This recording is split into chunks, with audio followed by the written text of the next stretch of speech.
Welcome to Tenor Tech, where I solve the problems you didn't even know you had. You start by giving the app permission. Do that first. Open Settings, go to Apps, then Special App Access, and tap Picture-in-Picture. Grant permission for the specific app you will use. Once done, return to the app and prepare the video or live feed you want to shrink. Make sure playback is active. You're doing this now because PyP won't launch without that permission. Don't skip it. Once allowed, the phone can overlay the small window when you leave the app. You now trigger Picture-in-Picture during active playback. Start the video, then either tap the app's PyP icon. Many apps show it during full screen or press home.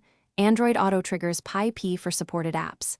If you use gestures, swipe up to go home. If using a button, press home briefly. Make sure the app supports PyP for that content type, otherwise it won't minimize. Once minimized, the small window appears. You can drag it, tap to expand controls, or tap pause to stop playback. Finish by controlling and, if needed, fixing PyP. Drag the window to reposition, tap it to reveal play, pause, or return to app controls. Swipe it to the edge to hide temporarily.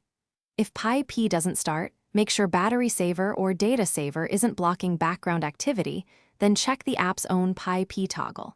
If problems persist, revoke and re-enable the Picture-in-Picture permission, force stop the app, or reboot the phone.